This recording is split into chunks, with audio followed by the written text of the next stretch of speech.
आप सभी इस वीडियो को शुरू से ज़रूर देखें, वीडियो तो लाइक करें, चैनल पर नया है तो चैनल को सब्सक्राइब जरूर करें ताकि आप सभी को कोई भी इंफॉर्मेशन सबसे सटीक मिले। तो आज का लेटेस्ट अपडेट न्यूज सभी अभ्यर्थियों के लिए महत्वपूर्ण, और यह लेटेस्ट अपडेट न्यूज जो है, जो बिहार के अभ्यर्थियों की लंबे अरसे से जो मांग चल रही है उसको लेकर है। और ख़ासकर जो कोरोना काल से जो अभ्यर्थी कोरोना के बाद जो जिस तरह से अभ्यर्थियों का 2 साल बर्बाद हुआ, उसके बाद अभ्यर्थियों ने विभिन्न राज्यों की तर्ज पर बिहार में भी विभिन्न सरकारी नौकरियों में अधिकतम उम्र सीमा में 2 बरस की वृद्धि की, जो अपर एज में वृद्धि के साथ साथ एक अतिरिक्त चांस भी मांग रहे हैं बहुत लंबे अरसे से। और यह जो प्रक्रिया है लेटेस्ट अपडेट के अनुसार मुख्य कार्मिक विभाग के मुख्य सचिव के टेबल पर पहुंच चुकी है, लेकिन अभी तक इसको लागू नहीं किया चुका है। वो छात्र नेताओं के जो परिश्रम के बाद उन लोगों जिस तरह से मुख्यमंत्री विभिन्न पार्टियों के सांसदों, नेता प्रतिपक्ष, उप मुख्यमंत्रियों से, पिछली सरकार के उप मुख्यमंत्री के अलावा वर्तमान समय में उप मुख्यमंत्री के साथ भी बात की अपर एज में वृद्धि को लेकर, तो सभी के द्वारा काफ़ी सकारात्मक आश्वासन दिया गया, लेकिन अभी तक इसमें कोई बढ़ोतरी नहीं हुई है। जबकि देखिए, उत्तर प्रदेश में भी 40 ईयर्स है, उत्तराखंड में अधिकतम उसमें 42 साल है, आपको मध्य प्रदेश में 40 साल है, और इसके अलावा मध्य प्रदेश सरकार ने 2 साल अतिरिक्त वृद्धि कर दी कोरोना काल को लेकर, 42 कर दिया है। और इसके अलावा जो छत्तीसगढ़ में भी 40 साल तक उम्र एज में वृद्धि हुई है। यानी कमोबेश सभी राज्यों में देखा जाए तो वहाँ पर अधिकतम उम्र सीमा 40 प्लस ही है, लेकिन बिहार में मात्र 37 एज रखा गया है अधिकतम उम्र सीमा जनरल कैटेगरी का।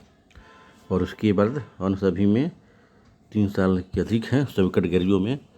तो जैसे ओबीसी बीसी में 40 साल, यानी अब सभी कैटेगरी में बढ़ते 3 साल वृद्धि अधिक है इसके तुलना में। तो निश्चित तौर से क्या बात है, तभी अभ्यर्थी समान वर्ग की जो कैंडिडेट हैं उनकी उम्र सीमा में 40 साल करने की मांग कर रहे हैं, और 2 अतिरिक्त चांस देने की भी मांग कर रहे हैं, जिनका कोरोना काल में जो विभिन्न परीक्षा वैकेंसी नहीं आने के कारण ये लैप्स हो चुका है। तो उनकी मांग सराहनीय है, और निश्चित तौर से सभी नेताओं द्वारा इसमें छात्र नेताओं को काफ़ी जो है सकारात्मक आश्वासन दिया गया, लेकिन अभी भी अधिकतम उम्र सीमा वृद्धि नहीं हुई है, और छात्र नेता इसमें लगे हुए हैं। और तो निश्चित तौर से जो सरकार है इसको गंभीरतापूर्वक विचार करना होगा, और छात्रों को झूठा दिलासा देने से अच्छा है उनको बिहार सरकार कैबिनेट के द्वारा इसको पास कर दें, ताकि जिस तरह से जो युवाओं का जिस तरह से इस बार लोकसभा में रोजगार के नाम पर वोटिंग किया है, निश्चित तौर से जो बिहार विधानसभा के इलेक्शन होगा 2025 में, उसमें युवा अपने रोजगार के नाम पर ही वोटिंग करेगा। जो सरकार उसके हित में काम करेगी निश्चित तौर से उसी को युवा वोट करेंगे। तो निश्चित तौर से जो वर्तमान सरकार है उसको सोचना चाहिए, और अधिकतम उम्र सीमा 40 बरस समान वर्ग में कर देना चाहिए। और इसके अलावा जिस तरह से 40 ईयर्स हो जाएगा तो अन्य सभी वर्गों में भी इसी तरह 3 साल की वृद्धि होती जाएगी, तो इससे सभी युवाओं को लाभ मिलेगा। क्योंकि सभी राज्यों में इस तरह की अधिकतम उम्र सीमा का प्रावधान है, केवल बिहार में ही सबसे कम है।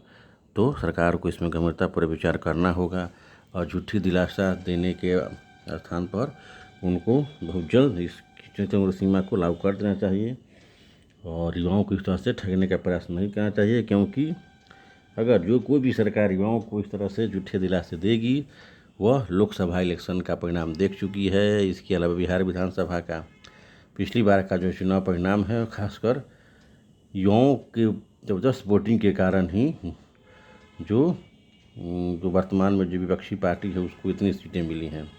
यानी कि जो पार्टी ने रोजगार का मुद्दा उठाया उसको युवाओं ने ज़बरदस्त वोटिंग की। तो वर्तमान सरकार को इस तरह की जो सच्चाई पर गंभीरता से विचार करना चाहिए, और उम्र सीमा में निश्चित तौर से वृद्धि करनी चाहिए, ताकि जो सभी अन्य राज्यों में जिस तरह का उम्र सीमा का छूट है वहाँ वैसी स्थिति बिहार में भी हो।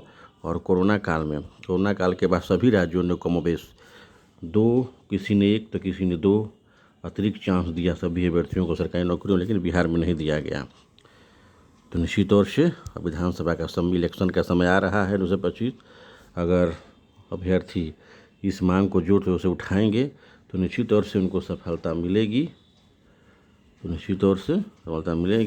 और सरकार को भी इसमें समय सीमा में वृद्धि कर पूर्ति कर देना चाहिए निश्चित तौर से, ताकि बहुत सारे युवाओं को इसमें से लाभ मिले। कहते हैं उम्र सीमा लैप्स कर चुकी है, तो प्रत्येक साल वैकेंसी नहीं आने के कारण जिस तरह से युवाओं को लैप्स हो रहा है उसके उन बातों को ध्यान रखते हुए सरकार को निश्चित तौर से अपर एज में वृद्धि करनी होगी निश्चित तौर से। अब छात्र देखिए जो भी हो, अब रोजगार के आधार पर ही वोटिंग करेंगे, चाहे लोकसभा का इलेक्शन हो, विधानसभा का इलेक्शन हो बिहार में निश्चित तौर से। तो हम आशा करते हैं कि अपर एज में निश्चित तौर से वृद्धि होगी और आप सभी इसमें निश्चित तौर से सही रणनीति के साथ संघर्ष में लगे रहें, अभिन्न छात्र नेताओं को सहयोग करें, क्योंकि इसमें बहुत सारे छात्रों का ही भलाई होने वाली है। तो इन्हीं सारी बहुत सारी ढेर शुभकामनाओं के साथ आपसे विदा लेता हूँ और नेक्स्ट वीडियो में नई इन्फॉर्मेशन के साथ फिर उपस्थित होऊंगा। तब तक के लिए जय हिंद।